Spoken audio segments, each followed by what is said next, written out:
یہ دیکھیں، یہ ٹانگوں پہ باندھنے والے جو آج کل کرکٹ پیڈ بھی آپ کہہ سکتے ہیں یہ ہیں، یہ اب فوجی کس موقع پہ استعمال کرتے تھے اللہ بہتر جانتا ہے. یہ بھی فوجیوں کا سامان پڑا ہے سارا.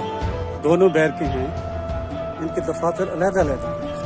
اس کا مطلب یہ ہوا کہ دونوں بیرکوں میں سینکڑوں کی تعداد میں فوجی ہوا کرتے تھے، جن کے لیے اتنا لمبا نظام ترتیب دیا گیا کہ یہ دفاتر بھی ہیں عملے کے بیٹھنے کے. یہ دیکھیں، یہ اس کا برآمدہ نما ہے، وہ اس کا کمرہ ہے.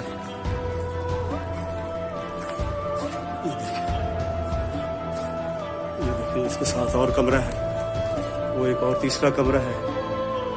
یہاں بھی ایک وہ دودھ کی بوتل پڑی ہوئی ہے.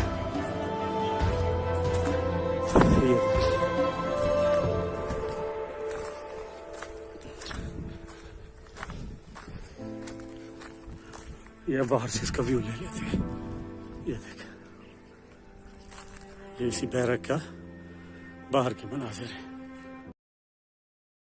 کیونکہ محل میں نایاب قسم کے جانور تھے، خاص طور پر گھوڑ سوار دستوں کے لیے نایاب گھوڑے قیمتی برق رفتار، اور نواب صاحب کی فیملی کے لیے بھینسیں، گائیں، بھیڑ، بکریاں اور اونٹ تک بھی یہاں ہوتے تھے. یہ دیکھیں، یہ عمارتیں جو ہیں انہیں جانوروں کے ٹھہرنے کے لیے ہیں. یہ سائڈوں پہ یہ دیکھیں، ہماری ادھر کھرلی جسے کہتے ہیں گھاس کھانے کی جگہ، یہ سائڈ پہ وہ بنی ہوئی ہے. اور یہ جانور یقیناً سردیوں میں یہاں ٹھہرائے جاتے ہوں گے تاکہ ان کو ٹھنڈ نہ لگے، اور گرمیوں میں بھی ان کو ٹھہرانے کے بعد یہ دیکھیں ہوادار کھڑکیاں لگی ہوئی ہیں، دروازے لگے ہوئے ہیں تاکہ جانور پریشان نہ ہوں.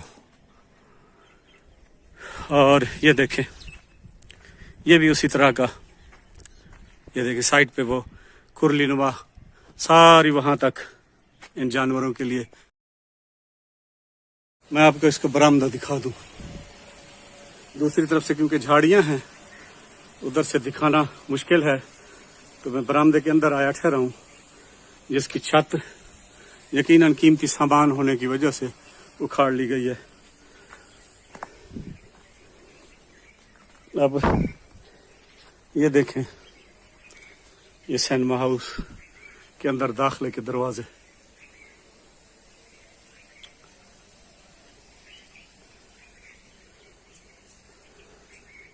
اور میں یہاں آپ کی معلومات میں اضافہ کرتا چلوں کہ ان دروازوں پر جو شیشہ لگا ہوا ہے یہ بیلجیم سے منگایا گیا شیشہ ہے،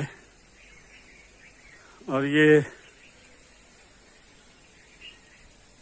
اسی حالت میں ٹھہرا ہوا ہے. صرف صفائی کی کمی ہے، یا ایک دو جگہوں سے اگر ٹوٹا ہے تو وہ کوتاہی ہے اس کو سنبھال کرنے والے لوگوں کی،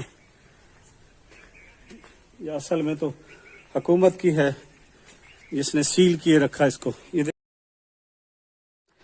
یعنی آپ لکڑی کو ہی لے لیں کہ چاہے یہ قید خانہ ہے لیکن اس میں بھی لکڑی دیال کی لگی ہوئی ہے اور ابھی تک سلامت ٹھہری ہے. یہ اس کے ساتھ ایک اور کمرہ ہے، یہ دیکھیں، یہ ساتھ والے کمرے کو بھی بند کر دیا گیا ہے. یہ کمرہ بھی گرا پڑا ہے. یہ جو آپ کو سامنے ایک دیوار نظر آ رہی ہے، یہ درمیان میں یہاں دیوار تھی، اور وہ طرف جو ہے وہ بی بی معراج صاحبہ جو نواب صادق محمد خان کی بیگم تھی اور جن میں سے کوئی اولاد بھی نہ ہے، یہ ان کی رہائش گاہ تھی. اور اس طرف سے اس دیوار کے بعد یہ جو حصہ ہے یہ شہزادہ ہارون الرشید صاحب کی والدہ جن کا تعلق کانجو خاندان سے تھا، یہ ان کی رہائش گاہ تھی. اچھا، اس میں یہ آتش دان ہے بڑا خوبصورت، یہ دیکھیں، یہ روشن دان، یہ بجلی کا نظام، کیونکہ اس زمانے میں بجلی محل کے اندر بوائلر کے ذریعے پیدا ہوتی تھی اور اپنی بجلی تھی، بجلی ابھی آئی نہیں تھی یہاں، تو یہ ان قبروں میں بجلی کی فراہمی کا بندوبست بھی کیا گیا. یہ دیکھیں، یہ دروازہ ہے، اس کے ساتھ یہ ایک اور کمرہ ہے، اس میں بھی دیکھیں یہ روشن دان، سامنے ایک روشن دان ہے لیکن اس کو بند کر دیا گیا ہے. یہ بھی روشن دان ہے. یہ جو ساگوان کی لکڑی کی یہ جو چھتیں ہیں یہ ابھی تک بہترین حالت میں ٹھہری ہیں. جی ہر کمرے میں چاروں طرف کھلنے والے دروازے لگے ہوئے ہیں. اب میں اسی کمرے کے ساتھ چھوٹے جہاں شاید وضو کرنے کی جگہ ہے یا ہاتھ منہ دھونے کی، اسی کے ساتھ یہ دوسرے ہال بڑے کمرے میں آپ کو لے آتا ہوں. یہاں بھی یہ دیکھیں آتش دان ہے بہترین. اس ہال کمرے کے اندر داخلے کے لیے 3 دروازے لگے ہوئے ہیں اور سائڈوں پر دوسرے کمروں میں کھلنے کے لیے بھی علیحدہ علیحدہ دروازے.